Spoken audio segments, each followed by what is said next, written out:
غالب institute کے زیر اہتمام آج یاد ذوق پروگرام ہے اور اس کے بعد میں طریق مشاعرہ منعقد ہوگا۔ میری آج کے مہمان خصوصی جناب ڈاکٹر بلجیت سنگھ صاحب سے درخواست ہے کہ آپ تشریف لائیں، آپ ڈائز پر تشریف لائیں۔ محترم جناب پروفیسر سرولہدا صاحب سے درخواست ہے کہ آپ ڈائز پر تشریف لائیں۔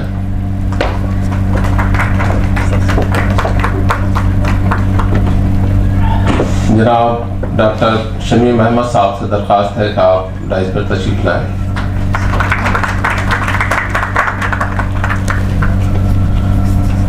آج کی تیسری مقرر ڈاکٹر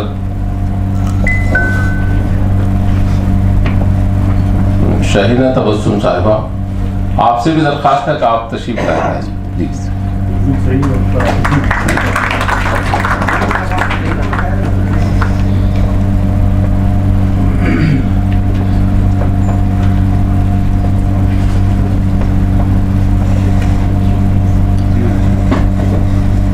حضرات، غالب انسٹیٹیوٹ کی ایک خوبصورت روایت رہی ہے کہ وہ اپنے مہمانوں کا استقبال پھولوں سے کرتے ہیں۔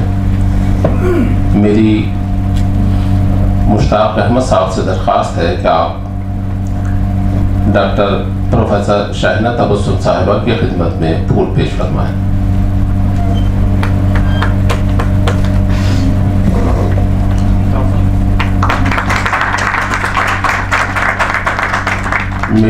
میرے دوسرے کلیگ ڈاکٹر محضر رضا صاحب سے درخواست ہے کہ آپ پروفیسر سرولہدا صاحب کی خدمت میں گلدستہ پیش فرمائیں۔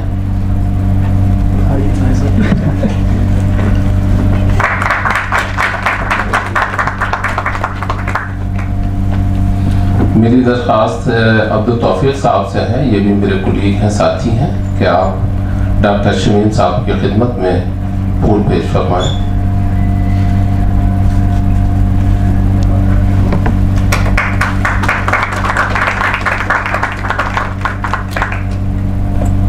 میری ڈاکٹر محضر رضا صاحب سے ایک مرتبہ پھر درخواست ہے کہ آپ پروفیسر صدیق الرحمان قدوائی صاحب سیکریٹری غالب انسٹیٹیوٹ کی خدمت میں گلدستہ پیش کریں۔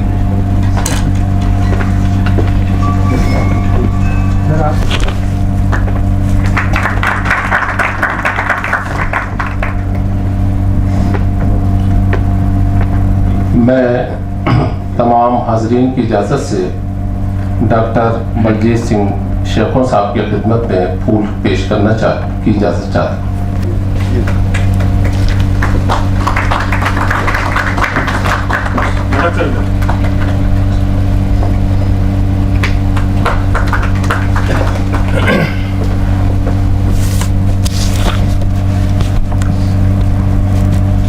قابل صد احترام پروفیسر صدیق الرحمان قدوائی صاحب، سیکریٹری غالب انسٹیٹیوٹ، جناب ڈاکٹر بلجیت سنگھ شیخوں صاحب، joint secretary association of Indian universities, professor Shahina Tabassum صاحبہ، پروفیسر سرولہدا صاحب، ڈاکٹر شمیم احمد صاحب، سلیم قدوائی صاحب، اقبال فردوسی صاحب، استاد عبدالرحمان صاحب، ذکی طاہر صاحب، معصوم مراد آبادی صاحب اور معزز حاضرین، غالب انسٹیٹیوٹ کے قیام کا بنیادی مقصد غالب اور عہد غالب کی تفہیم کو فروغ دینا ہے۔ غالب کے معاصرین میں ذوق کا مقام کئی اعتبار سے بلند ہے۔ دونوں ہی بادشاہوں کے استاد رہے، لیکن غالب کے حصے میں یہ سعادت ذوق کی وفات کے بعد آئی۔ ذوق کا زمانہ اردو ادب کی تاریخ میں اس اعتبار سے بہت اہم ہے کہ آپ اس کے معیار کا تعین ہونے لگا تھا۔ اردو ادب میں اگر کلاسیکیت کی کوئی مفہوم رکھتی ہے تو اس کا زمانہ 18ویں صدی کے اواخر سے 19ویں صدی کے وسط تک قرار پایا تھا۔ ذوق نے اسی زمانے میں سخنوری کی اور اپنے زمانے کے مزاج کے مطابق شاعری میں کمال پیدا کیا۔ چنانچہ ایک زمانے تک ایسے افراد موجود تھے جو ذوق کو غالب سے بڑا شاعر مانتے تھے۔ محمد حسین آزاد صاحب نے کہا تھا کہ عام جوہر ان کے کلام کا تازگی مضمون، صفائی کلام، چستی ترکیب اور خوبی محاورہ ہے۔ یہی ان کے زمانے کا رنگ تھا۔ میر سودا سے ہوتی ہوئی جو روایت ذوق تک پہنچی تھی، اس میں ایک رجحان زبان کی چستی اور محاورے کی خوبی ہے۔ ذوق کو یہ ورثہ ملا ہی نہیں تھا، بلکہ اسے قائم رکھنے کی ذمہ داری بھی ان پر تھی۔ ایک لحاظ سے غالب سے زیادہ تھی، کیونکہ وہ شاہ کے استاد تھے۔ اردو کے اس ممتاز شاعر کو خراج عقیدت پیش کرنے کے لیے آج ہم سب جمع ہوئے ہیں۔ میں خود ایک زمانے سے ایک پروگرام میں شریک ہو کر مزار ذوق پر گل پوشی و فاتحہ خوانی کا فریضہ انجام دیتا رہا ہوں۔ حضرات، آج بھی میں صبح 8 بجے مزار ذوق چنوڑ بستی پہاڑ میں واقع ہے، وہاں پر حاضر ہوا۔ جا کر میں نے دیکھا تو مزار کے گیٹ پر تالا لگا ہوا تھا۔ بہت کوشش کی، پرسوں میرے ان کے جوائنٹ سیکریٹری سے بات ہوئی تھی کہ وہ تالا کھل جائے گا، وہاں صفائی بھی ہو جائے گی اور آپ کو جو اس کا گارڈ ہے وہی ملے گا، لیکن حضرت وہاں کوئی نہیں ملا، وہ تالا لگا ہوا تھا۔ بہت کوشش کرنے کے بعد میں سیڑھی لگا کر کے اس کو پار کیا، اس دیوار کو، اور پھر وہ وہاں پھول چڑھائے اور فاتحہ خوانی کی۔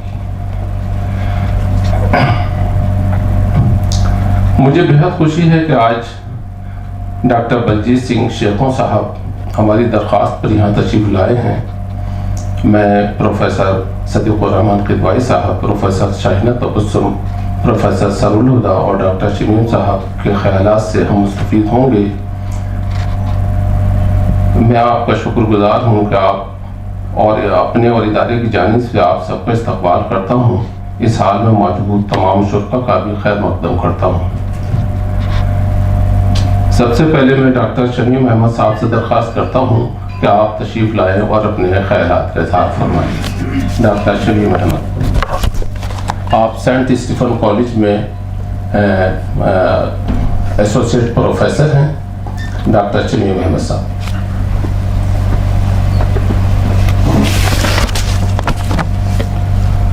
آداب۔ آج کے جلسے کے صدر پروفیسر صدیق الرحمن قدوائی صاحب، مہمان گرامی جناب بلجیت سنگھ شیخوں صاحب، پروفیسر شاہینہ تبسم صاحبہ، پروفیسر سرور الہدیٰ صاحب اور ڈاکٹر ادریس صاحب، میں بے حد ممنون ہوں آپ کا کہ آپ نے مجھے یہ موقع دیا کہ میں ذوق کے تعلق سے چند باتیں آج کی اس مجلس میں جو بیاد ذوق کے نام سے منعقد ہو رہی ہے پیش کروں۔ حضرات، جیسا کہ ابھی ادریس صاحب نے عرض کیا کہ ذوق اپنے عہد کے ایک نمائندہ شاعر تھے، ایک ممتاز شاعر تھے اور اپنے عہد کی نمائندگی کر رہے تھے۔ یہ وہ عہد تھا کہ ذوق کو غالب پر فوقیت حاصل تھی۔ ذوق ہمارے ادب کے شاید اکلوتے ایسے شاعر ہیں جنہیں ایک دور کے بدلتے ہی، زمانی اعتبار سے ایک دور کے بدلتے ہی ان کی حیثیت بھی بدل گئی۔ ایک وہ شاعر جسے ملک الشعراء کا خطاب حاصل تھا، جسے خاقانی ہند کا خطاب حاصل تھا، وہ شاعر چند ہی برسوں میں غالب سے پیچھے ہو گیا۔ ذوق کے زمانے تک ترتیب یوں تھی: ذوق، مومن اور غالب، اور 1857 کے چند ہی برسوں بعد ترتیب ہو گئی غالب، مومن اور ذوق۔ یہ جو ترتیب کا بدلنا ہے، یہ دراصل تہذیبی سانچوں کا ٹوٹنا ہے۔ وہ تہذیبی سانچے جو ذوق کے عہد کے سانچے تھے وہ ٹوٹ کر بکھر گئے، اور اب ایک نیا عہد جنم لے رہا تھا جس میں اقلیت کو سب سے زیادہ اعتبار حاصل تھا۔ آپ جانتے ہیں کہ سر سید احمد خاں کے ہاں اقلیت پسندی کو سب سے زیادہ زور دیا گیا، اور اسی اقلیت پسندی کی آواز نے، زور نے علامہ اقبال جیسا شاعر پیدا کیا۔ انہوں نے کہا، خودی کو کر بلند اتنا کہ ہر تقدیر سے پہلے خدا بندے سے خود پوچھے بتا تیری رضا کیا ہے۔ ذوق کیا کہہ رہے تھے؟ نازا نہ ہو خرد پہ جو ہونا ہے ہو وہی، نازا نہ ہو خرد پہ جو ہونا ہے ہو وہی، دانش تیری نہ کچھ میری دانشوری چلے۔ یہ وہ زمانہ تھا جب ذوق کہہ رہے تھے کہ نہ آپ کی دانشوری چلتی ہے نہ میری دانشوری چلتی ہے، ہم میں سے کسی کی دانشوری نہیں چلتی، ہوتا وہی ہے جو تقدیر کو منظور ہوتا ہے۔ لیکن چند ہی برسوں بعد یہ کہا جانے لگا کہ اب ہوگا وہ جو آپ کو منظور ہوگا، جو آپ چاہیں گے وہ ہوگا۔ اقبال نے اسی لیے کہا، خودی کو کر بلند اتنا کہ ہر تقدیر سے پہلے خدا بندے سے خود پوچھے بتا تیری رضا کیا ہے۔ اب بندہ اس لائق ہو گیا ہے، سائنٹیفک عہد ہے، اب وہ اپنی تقدیر خود لکھ رہا ہے، اب وہ اپنی خرد کے مطابق کام کر رہا ہے، اب وہ نئی سے نئی آسائشیں حاصل کر رہا ہے، اس کی دانش آسمانوں کو چھو رہی ہے۔ ذوق کے عہد میں یہ دانش اس لائق نہیں تھی۔ ذوق کا عہد روایتوں کا عہد تھا، اور وہ روایتوں کے پاسدار تھے، اور اسی وجہ سے انہیں ملک الشعراء کا خطاب حاصل ہوا تھا۔ غالب کو اس دور میں ملک الشعراء کا خطاب نہیں ملا جب تک کہ ذوق حیات رہے۔ اس کی وجہ مجھے یہ معلوم ہوتی ہے کہ یہ جو دور تھا یہ تہذیبی اعتبار سے وہ دور نہیں تھا جسے غالب جی رہے تھے۔ غالب اپنے سے آگے کے عہد میں جی رہے تھے،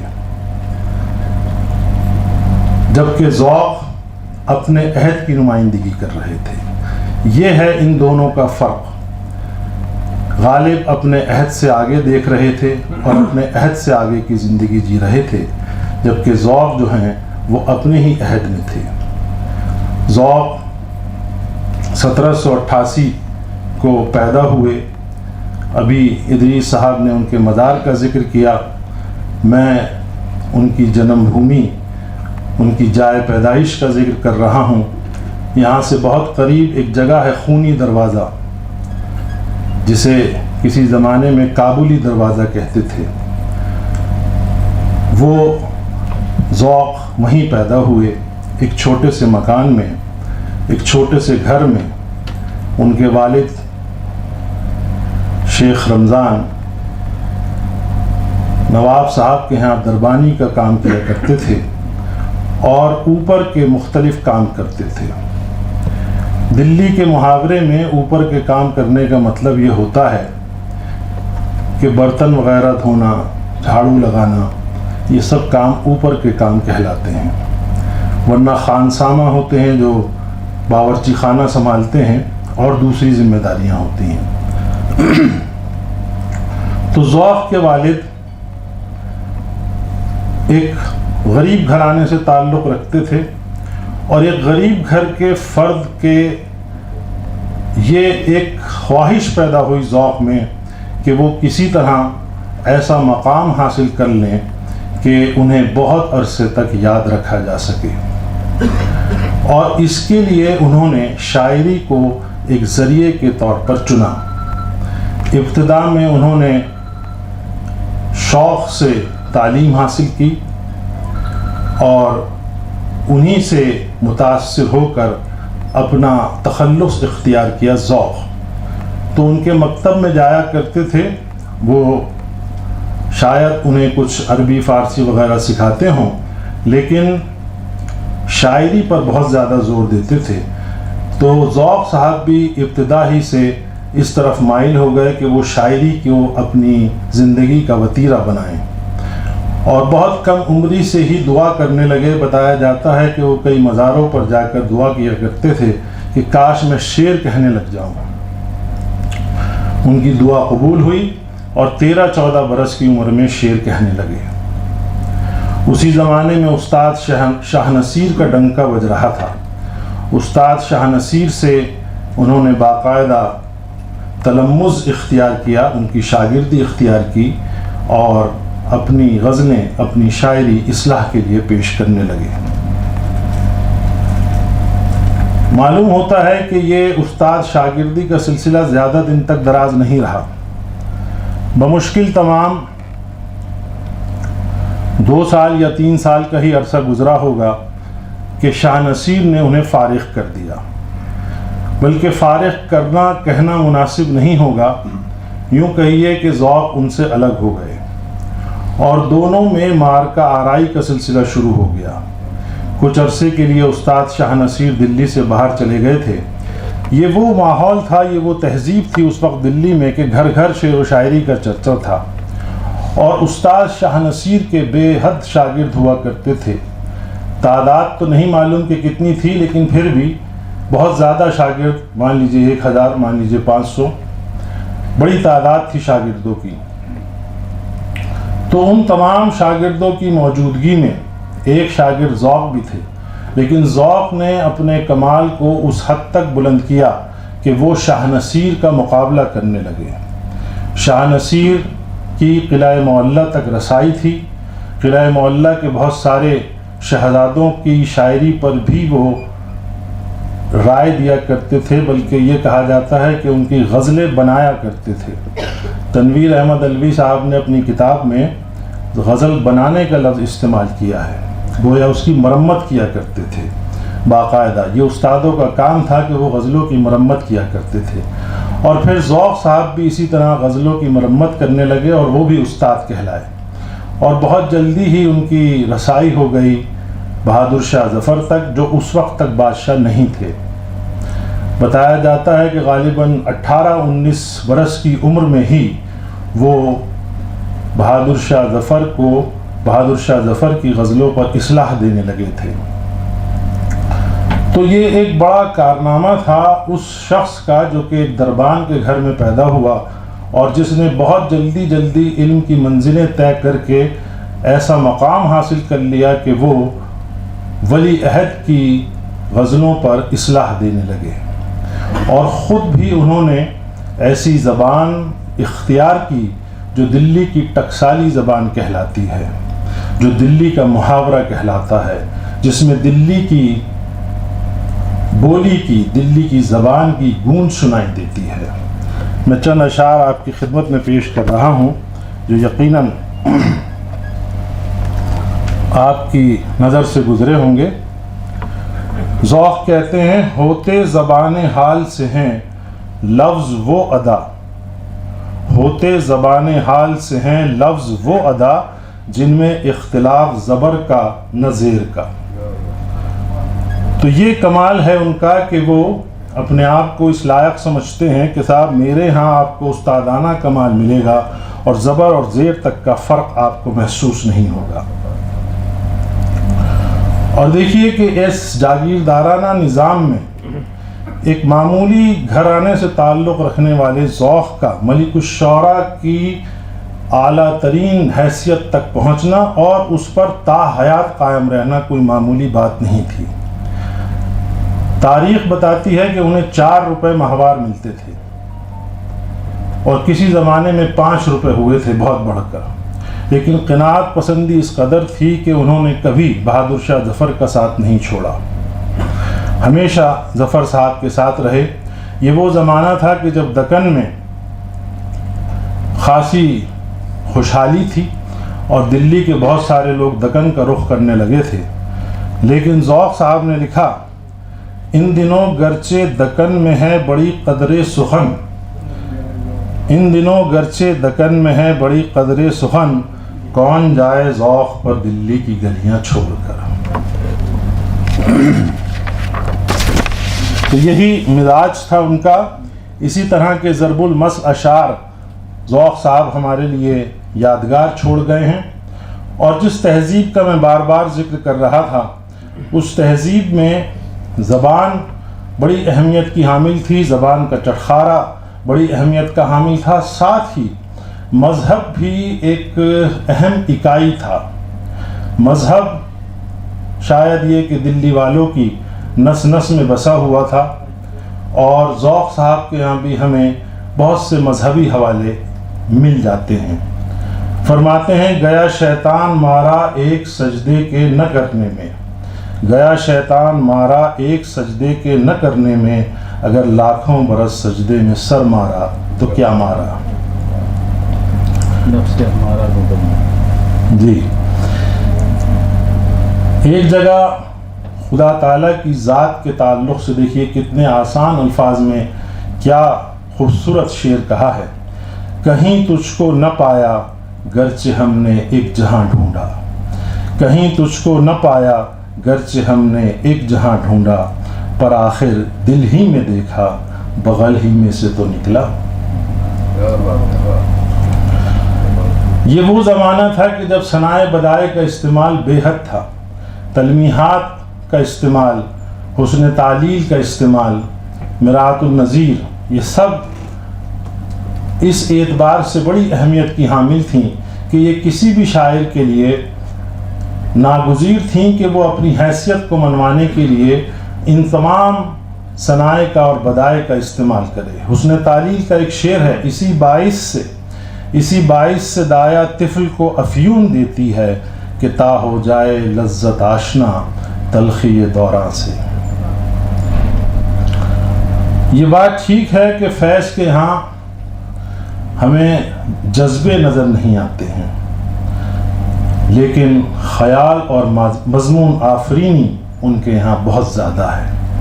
مضمون آفرینی اور خیال کی وجہ سے ان کی شاعری ہمیشہ چمکتی رہتی ہے۔ دلی اسکول کی شاعری داخلیت کی شاعری ہے، ذوق کے یہاں یہ داخلیت نظر نہیں آتی، اس کے بدلے خارجیت ہے، لیکن یہ ضرور ہے کہ ایک ہلکی ہلکی سی داخلیت اور ایک ہلکی ہلکی سی شعریت بھی اس میں نظر آتی ہے۔ ہمارے اعتبار سے وہ ہلکی سی شعریت اس لیے ہے کہ ہمارے زمانے میں شعریت کے سانچے بدل گئے ہیں، شعریت کا معیار بدل گیا ہے، اس لیے ہمیں اس میں ہلکی شعریت نظر آتی ہے، ورنہ خود ذوق کے زمانے میں وہ شعریت اپنے عروج پر تھی۔ دو چار اور شعر پیش کر کے اجازت چاہوں گا۔ جیسے شعریت کے تعلق سے دو چار شعر آپ کے ہاں پیش کر رہا ہوں۔ ذوق فرماتے ہیں، بجا کہے جسے عالم اسے بجا سمجھو، زبان خلق کو نقار خدا سمجھو۔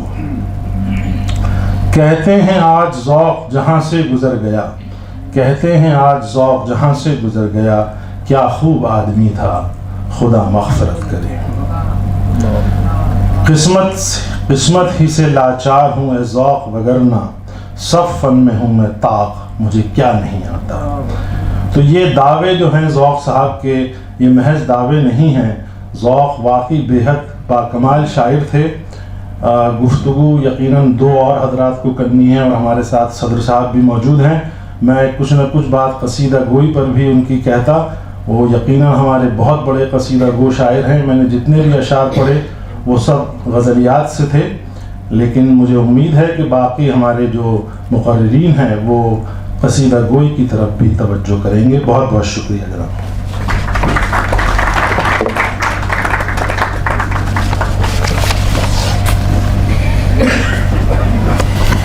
بہت شکریہ ڈاکٹر شمیم احمد صاحب۔ اب میرا التماس ہے پروفیسر سرور الہدا صاحب سے، شعبہ اردو جامعہ ملیہ سے آپ کا تعلق ہے، کہ آپ تشریف لائیں اور اپنے خیالات کا اظہار فرمائیں۔ شکریہ ادریس صاحب، اور اس بات کے لیے بھی کہ آپ نے اپنی کوششوں سے ذوق کی یاد میں اتنے لوگوں کو یہاں جمع کر لیا۔ یہ خود اپنے آپ میں بہت بڑی بات ہے، اور جب میں سر کے ساتھ آ رہا تھا تو یہ بات ان سے بھی یہی ہو رہی تھی کہ ہم میں سے شاید ہی کوئی ادب کا طالب علم ہوگا جس نے کبھی ذوق کا نام سنا ہو اور پھر احترام سے ان کا نام نہ لیا ہو، یا کسی نے استاد ذوق نہ کہا ہو۔ غالب کو ہم استاد غالب نہیں کہہ سکے، لکھ نہیں سکے، اور ذوق کو ہی استاد کہا جاتا ہے اور استاد ذوق کہتے ہیں۔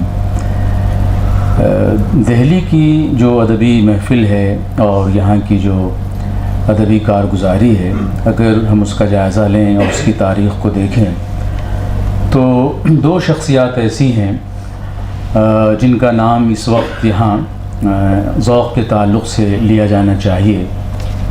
ایک تو خلیق انجم صاحب ہیں اور دوسرے تنویر احمد الوی۔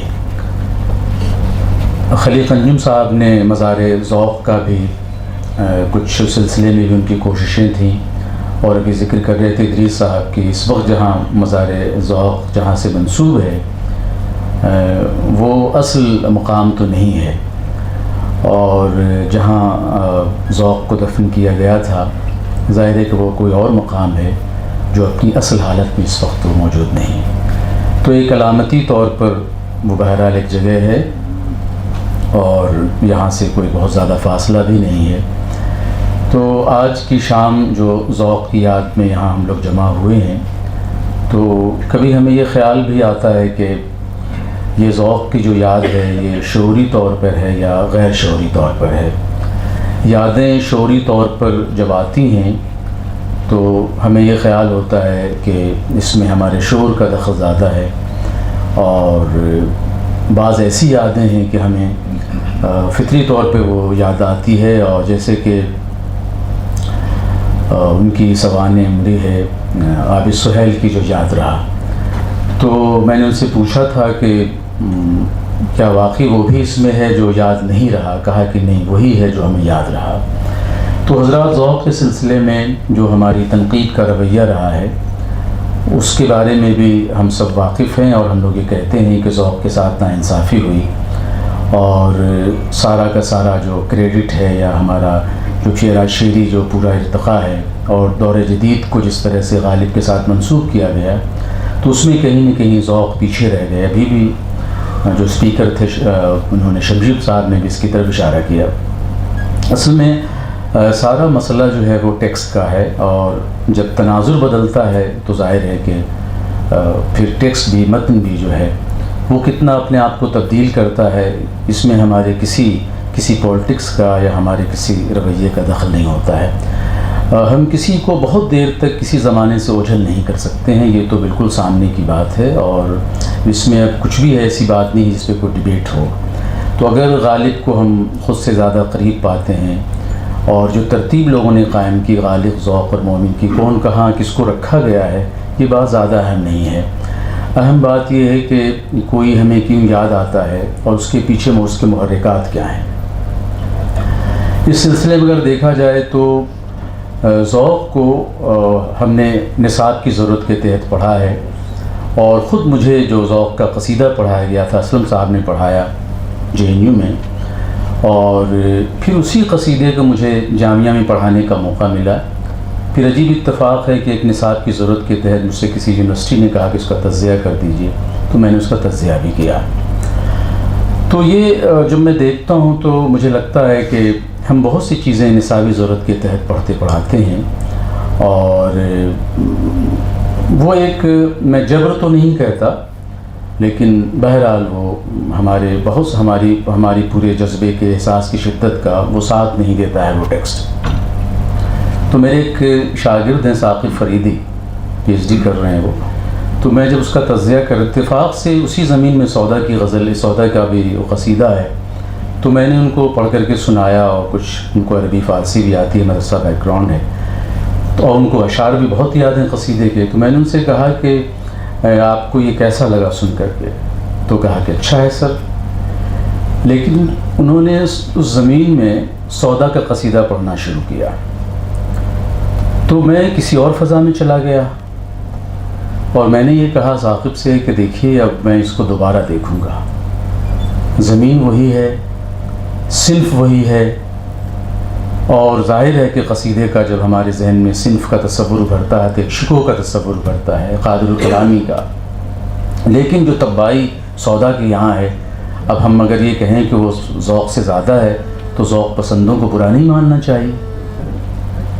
پھر ایک سودا کا قصیدہ ہے جس کی ردیف ہے نور سحر رنگ شفق، اس کو امداد امام اثر نے کاشف الحقائق میں بہت اہتمام سے اس کا حوالہ دیا ہے۔ اب ذرا اس کی ترکیب دیکھیے، اس کی ردیف نور سحر رنگ شفق۔ تو جب میں جامعہ میں ایک جلسہ تھا اور قصیدے پر جلسہ تھا تو میں نے اسی قصیدے کو پڑھ دیا تھا، نور سحر رنگ شفق، نور سحر رنگ شفق۔ اب وہ ایک عجیب سا سما بن گیا اور کئی لوگوں نے کہا کہ ذرا اس کو دوبارہ پڑھ دیجئے۔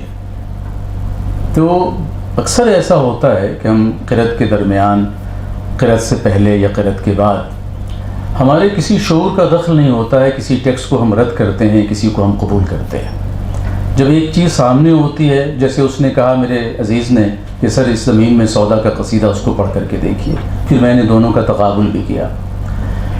کلیم الدین احمد نے اردو شاعری پر ایک نظر میں اسی بات کی شکایت کی ہے کہ سودا کی قادر الکلامی جو ہے وہ ذوق کے حصے میں آئی، لیکن ان کو شکایت یہ ہے کہ جو سودا کے یہاں جو رنگینی ہے، جو جوش ہے، جو جذبہ ہے، وہ ہمیں ذوق کے نظر نہیں آتا۔ تو جو اکیڈمک بحثیں ہیں، جو تنقیدی بحثیں ہیں یا جو مباحث ہیں، ظاہر ہے کہ ہم یونیورسٹی میں پڑھتے پڑھاتے ہیں تو ہمیں بتانا بھی پڑتا ہے کہ ایک ٹیکسٹ زیادہ اچھا ہے تو اچھا کیوں ہے، ایک کوئی کم اچھا ہے تو اچھا کیوں ہے۔ کچھ باتیں آپ کو ظاہر ہے کہ اس سلسلے میں بھی آتی رہی ہیں، آپ سب اس سے واقف ہوں گے کہ ہمارے یہاں ذوق کے تعلق سے جو ایک اور رویہ جو سامنے آیا وہ حسن عسکری کے ذریعہ سامنے آیا۔ یہ زمانہ کوئی 1970 71 72 کا تھا، اور اس وقت تک ظاہر ہے کہ پورا پاکستان کا جو ایک حلقہ تھا ادیبوں کا، وہ یہ سمجھتے تھے کہ غالب نے ہماری جو شعری ادبی روایت ہے اس میں رخنہ پیدا کیا ہے، اور جو ایک تسلسل روایت کا ایک سلسلہ تھا اس کو غالب سے نقصان پہنچا۔ اور اس میں پیش حسن عسکری تھے، انہوں نے اپنی کتاب میں اور کئی مضامین میں اس بات کی طرف اشارہ کیا کہ اس تسلسل کو ذوق نے قائم رکھا، اور ذوق کے کئی اشعار کا انہوں نے غالب کے شعروں سے تجزیہ کیا، اور یہ بتایا ہے کہ ذوق کے یہاں مثلا کوئی عشق کا ایک مضمون ہے، اس کے بارے میں لکھتے ہیں کہ غالب کے یہاں جو ہے اس کا ایک ظاہری پرتو نظر آتا ہے، داخلیت نظر نہیں آتی ہے، یا اس کا عشق جو کس طرح سے ایک علاقے کو اپنے احاطے میں کر لیتا ہے وہ غالب کے شعر سے ظاہر نہیں ہوتا ہے، وہ یہ خلش کہاں سے ہوتی ہے جگر کے پار ہوتا ہے۔ پھر اسی ضمن میں انہوں نے ذوق کا شعر درج کیا ہے۔ تو چند اشعار نکال کر کے حسن عسکری نے غالب سے ذوق کو فائق ٹھہرایا ہے۔ اچھا، آپ عجیب ہے دیکھیے کہ ان کے فاروقی صاحب کے سب سے بڑے مربی نظریاتی طور پر تو عسکری تھے اور کلیم الدین احمد تھے، لیکن فاروقی صاحب نے جب ذوق پر مضمون لکھا تو اس کا پہلا جملہ یہ لکھا کہ ذوق اس لیے بڑے شاعر ہیں کہ ذوق ہنرمند ہیں، اور یہ وہ مضمون ہے جو اسلم پرویز صاحب نے اردو ادب کا جو ذوق نمبر نکالا تھا بہت اہتمام سے، اور نثار احمد فاروقی نے ایک انتخاب بھی کیا تھا ذوق کا۔ تو ذوق ہنرمند شاعر ہیں، اور کلیم الدین کا عسکری کا رشتہ ظاہر ہے کہ نظریاتی طور پر دونوں سے فاروقی صاحب کا بنتا ہے، تو ہونا تو یہ چاہیے تھا کہ کلیم الدین احمد بھی ذوق کی تعریف کرتے، اس لیے کہ وہ بھی ادب میں کسی افادیت کے یا اس تصور کے قائل نہیں تھے جس کو عام طور پر ترقی پسندوں نے آگے بڑھایا۔ تو اب سوال یہ پیدا ہوتا ہے کہ عسکری ذوق کو غالب سے فائق ٹھہراتے ہیں، اور ان کو ایک پناہ گاہ مل جاتی ہے نظریاتی طور پر عسکری کو ذوق کے یہاں، اور لگتا یہ ہے کہ اس زمانے میں ذوق نے ہماری روایت کو ٹوٹنے سے پھوٹنے سے بچایا، اور غالب کو برا بھلا کہتے ہیں، اب بھی لوگ برا بھلا کہتے ہیں۔ ان کے ایک شاگرد سلیم احمد نے پوری کتاب لکھ دی غالب کون، تو دراصل اس کے پیچھے جو تھا یہی رویہ تھا کہ جو ہماری روایت تھی اس روایت کو غالب نے نقصان پہنچایا۔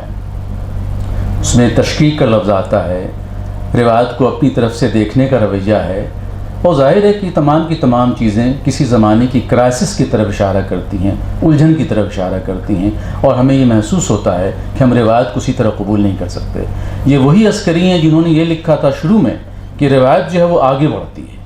ایلیٹ کو بھی انہوں نے رد کیا تھا اور کہا تھا کہ وہ کسی دھوکے میں ہیں کہ روایت جو ہے وہ آگے بڑھتی، بعد میں انہوں نے ایلیٹ کو بھی رد کیا تھا۔ سوال یہ پیدا ہوتا ہے کہ اگر روایت نہیں بڑھتی ہے تو روایت جامد ہے، کہیں رک جائے گی، جو ذوق کے یہاں رکی ہوئی ہے۔ غالب کے یہاں وہ روایت آگے کیوں بڑھتی ہے؟ یہ اقبال نے کیوں اس کو اس طرح آگے بڑھا دیا کہ فوق البشر کو بھی انہوں نے تلاش کر لیا، اور نیٹشے نے کہا تھا کہ فوق البشر کرائسس کے زمانے میں پیدا ہوتا ہے، اور وہیں سے انہوں نے اس تصور کو لیا بھی تھا اقبال نے۔ تو یہ سارا مسئلہ جو ہے اس بات کا ہے کہ ذوق کے یہاں جو روایت تھی، جو روایت جہاں تک پہنچی تھی، وہ مسلم ہے، مستحکم ہے، اور اس کو کسی طرح کا خطرہ نہ اس زمانے میں لاحق تھا نہ ہمارے زمانے میں کوئی لاحق ہے۔ ایک بنا بنایا سانچہ تھا، سنائی تھی۔ ظاہر کے شعر کو ہمارے تذکرہ نگاروں نے، شاعروں نے شعر کو تو سنائی کہا تھا، شاعروں کو سننا کہا تھا، بنانے والا، کاریگری تھی۔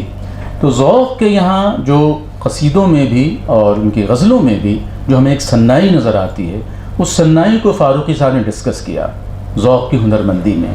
اس میں رعایت لفظی بھی ہے، محاورے بھی ہیں، اور سب سے بڑی چیز یہ ہے جس کو رعایت لفظی کہا جاتا ہے۔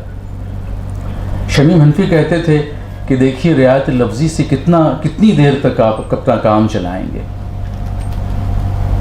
منی سوال ہی پیدا ہو، رعایت لفظی تو غالب کے یہاں بھی ہے، تو رعایت لفظی سے آپ کے زمانے کی کرائسس، آپ کے زمانے کا آشوب، کیا اس کا اگر وہ ساتھ رعایت لفظی نہیں دیتی ہے تو پھر اس رعایت لفظی کا بار بار ذکر کر کے آپ کیا کریں گے، سوائے اس کے کہ آپ یہ کہیں کہ یہ شاعری جو ہے ہر لحاظ سے مکمل ہے اور مستحکم ہے اور ٹھیک ہے۔ میں نے ادھر جب سے ادریس صاحب نے ہمیں یہاں آنے کے لیے کہا تھا تو یہی مرتبہ جو ہے ذوق کا دیوان تنویر احمد الوی صاحب کا، بہت ہی محنت سے انہوں نے اس کو مرتب کیا ہے، بہت زور لگایا، اور مجھے یاد ہے کہ بعض محفلوں میں بھی ذوق کا شعر وہ پڑھتے تھے، باتیں بھی کرتے تھے۔ تو تنویر صاحب کو میں آج بہت یاد کر رہا ہوں کہ جب یہ ذوق کی یاد محفل ہے کہ ایک شخص دلی میں موجود تھا، اس نے جیتے جی پوری قوت صرف کر دی ذوق کی تفہیم میں اور ذوق کو رائج کرنے میں۔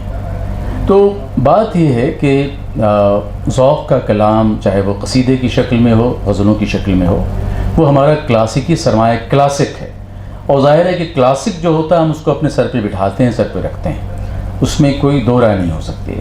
لیکن جو روایت آگے بڑھتی ہے، اور اگر عسکری کی زبان میں کہیں کہ روایت آگے بڑھتی ہے، تو روایت اس وقت آگے بڑھتی ہے جب آپ آگے آنے والے زمانے کی آہٹ کو بھی محسوس کرتے ہیں۔ ظاہر ہے کہ اس میں کسی کے ڈکٹیشن کا یا کسی کی ترغیب کا بہت دخل نہیں ہوتا ہے۔ غالب آنے والے زمانے کے لیے شعر کہہ رہے تھے، میں اکثر ایسا لگتا ہے کہ یہ کوئی بات کہنے کی شاید نہیں ہے کہ غالب آنے والے زمانے کے تھے، میں اندلیب گلشن نہ آفریدہ ہوں، اس طرح کی باتیں لوگ کی جاتی ہیں۔ غالب اپنے زمانے میں جی رہے تھے اور ذوق اپنے زمانے میں جی رہے تھے تو ٹھیک ہے، لیکن ذوق اپنے زمانے میں جی کر کے بھی ماضی میں جی رہے تھے۔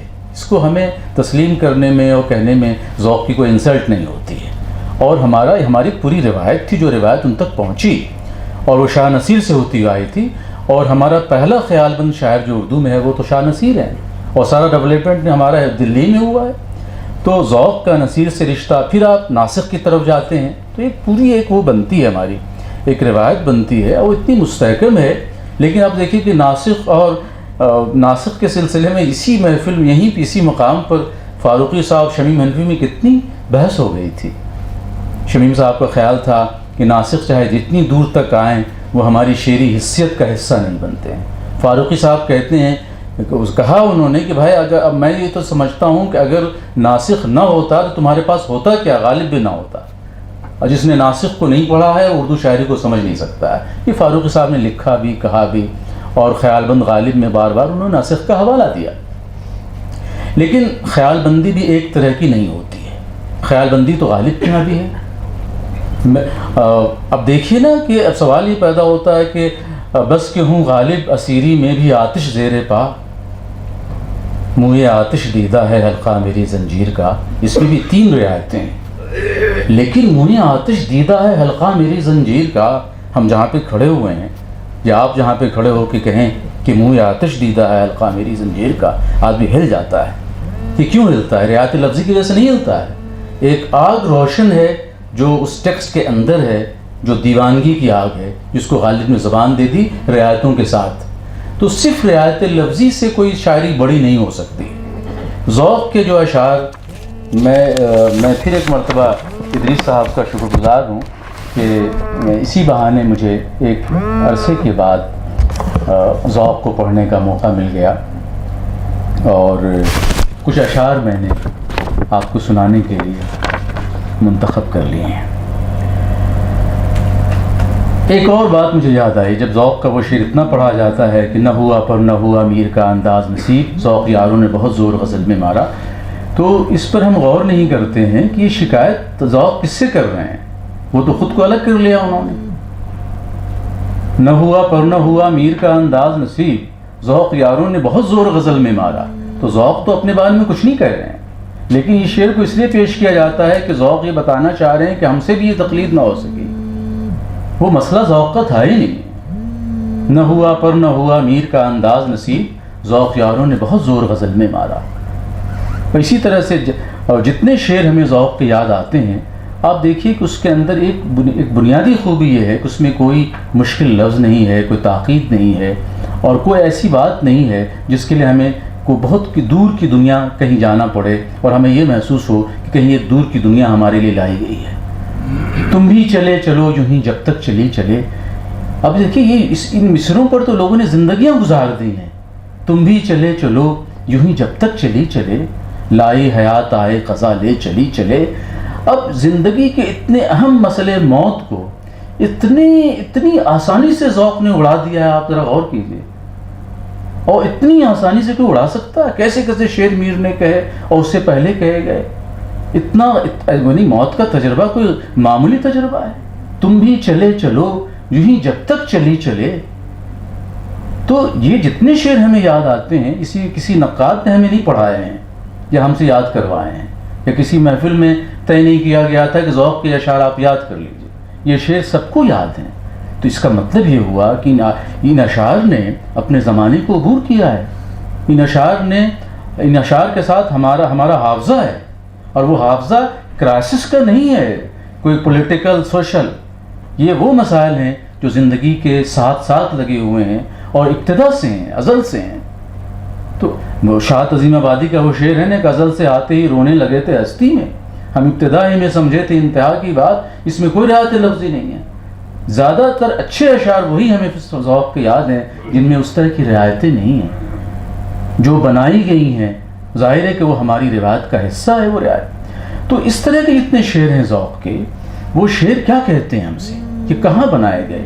یہ تو یہیں بنائے گئے نا، اسی دلی میں بنائے گئے. ذوق کہاں گئے؟ کون جائے ذوق پر دلی کی گلیاں چھوڑ کر. لیکن ایک شکایت مجھے ہے، اپنے آپ سے بھی ہے، جب کو آج ہم ذوق کو یاد کر رہے ہیں. یہ سب تو ٹھیک ہے، لیکن ہم نے یہ دیکھا ہے کہ کبھی ذوق کو ذمہ داری کے ساتھ پڑھنے کی کوشش نہیں کی گئی. بہت ذمہ داری کے ساتھ، بہت ہی حساسیت کے ساتھ کہ دیوان کو اٹھائیں اور وہ سارے ناقدین کی جو آ رہے ہیں وہ ایک طرف رہیں، اور ہم ذرا دیکھیں، خود سے دیکھیں کیا ذوق ہم اتنی دنوں کے بعد کیا ہم ذوق کو اسی طرح سے پڑھیں جو زمانہ ذوق کا تھا. یہ تو ممکن نہیں ہے نا. ہم فاروقی صاحب سے اختلاف اسی بنا پہ کرتے تھے کہ دیکھیے یہ آپ کیسے ممکن ہے کہ آپ ہم سے کہتے ہیں کہ اسی روایت کی روشنی میں پڑھو جو روایت تمہاری چلی آ رہی ہے. ہم کو کیسے آپ پابند کر سکتے ہیں؟ وہ ہماری الجھنیں بھی ہمارے زمانے کی ہیں، لیکن اتنا سا لازم ہے کہ جب آپ اپنی الجھنوں کو ذوق کے یہاں تلاش کرتے ہیں تو مایوسی ہوتی ہے. لیکن سب کے باوجود جیسے میں نے کہا تم بھی چلے چلو یوں ہی جب تک چلی چلے. تو اس طرح کے کتنے شعر ہم نکال سکتے ہیں جن کی وجہ سے ذوق سے ایک ہمارا رشتہ قائم ہو سکتا ہے. تو یہ جو ایک ذوق کو پڑھنے کی اور ذوق کی قرت کے جو دو تقاضے ہیں، میں ان کی طرف، ایک تو یہی ہے اس کا تقاضا کہ ہم اس کو ایک روایت کی روشنی میں دیکھتے ہیں، وہ دیکھنا چاہیے. اس کا ایک حصہ ایسا نکل سکتا ہے جس روایت سے اپنے آپ کو رکھتے ہوئے بھی کچھ ماورا جا سکتا ہے، کچھ ہم تک آ سکتا ہے.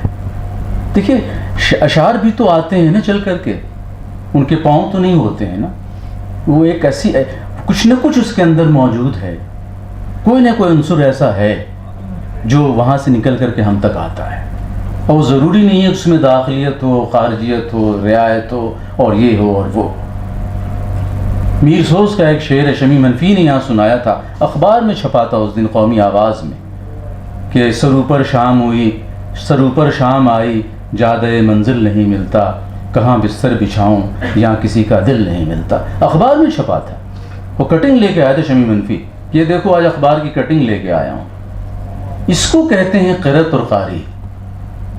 تو ذوق کے ساتھ ہمارا رویہ بہت اچھا بھی نہیں رہا ہے۔ تو کم سے کم میں آج بہت خوش ہوں اس بنا پر کہ ادریس صاحب نے مجھے ایک مرتبہ پھر ذوق کو پڑھنے کا موقع فراہم کیا۔ کہیے تو شعر سنا دیتا ہوں، ایک شعر سناتا ہوں اور پھر آپ غالب کے شعر کو یاد کیجیے۔ ہمارے آب لے میں آب ہے یا آبداری ہے، ہمارے آبلوں میں آب ہے یا آبداری ہے، کہ پہلے خار صحرا تیزتر ایسے نہ ہوتے تھے۔ ہمارے آبلوں میں آب ہے یا آبداری ہے، کہ پہلے خار صحرا تیزتر ایسے نہ ہوتے تھے۔ اب غالب کا وہ یاد ہوگا آپ کو، ان آبلوں سے پاؤں کے گھبرا گیا تھا میں، جی خوش ہوا ہے راہ کو پرکار دیکھ کر۔ اب دیکھیے اگر میں اس کا فرق بتاؤں گا نا، یہیں دو ذہن کا فرق آپ کو دکھائی دینے لگے گا، دو ذہن کا فرق۔ لیکن اب اس کو کیا کریں گے کہ پہلے خار صحرا تیزتر ایسے نہ ہوتے تھے۔ اب اس کی تعریف نہیں کریں گے تو کیوں نہیں کر سکتے تعریف؟ ہمارے آبلوں میں آب ہے یا آبداری ہے، ہمارے آبلوں میں آب ہے۔ میں صبح سے شعر پڑھ رہا ہوں، اس کو کلاس میں بھی سنایا ہے۔ ہمارے آبلوں میں آب ہے یا آبداری ہے، کہ پہلے خار صحرا تیزتر ایسے نہ ہوتے تھے۔ ہمارے شعر سن کر ذوق جیسے بزم عالم میں ہوئے قائل ہیں، اب اہل نظر ایسے نہ ہوتے تھے۔ دیکھے میرے آنسوؤں کی آبداری کو، اگر آب دریا سے گوہر بے آب رو نکلا کرے۔ اتنی رعایتیں ہیں۔ بہرحال میں آپ سب کا شکر گزار ہوں کہ آپ نے مجھے یہ موقع فراہم کیا۔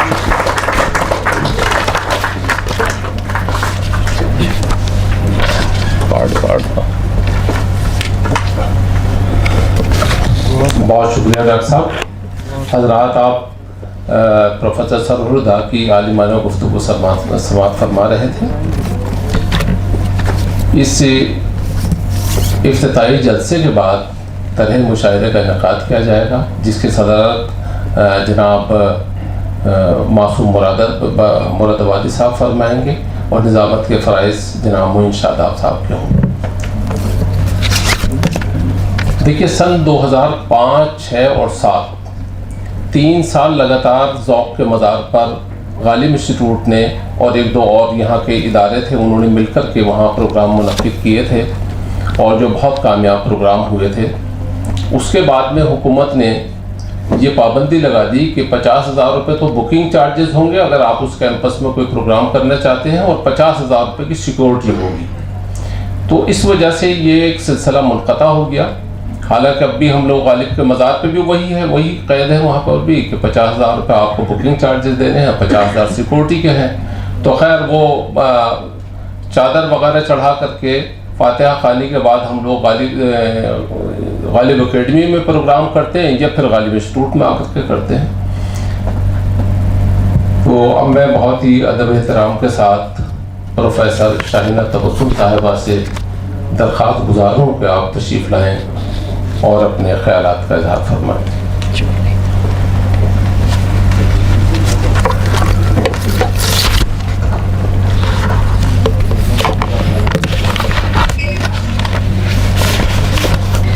شکریہ ادریس احمد صاحب۔ اراکین مجلس صدارت صدر محترم جناب پروفیسر صدیق الرحمان قدوائی صاحب،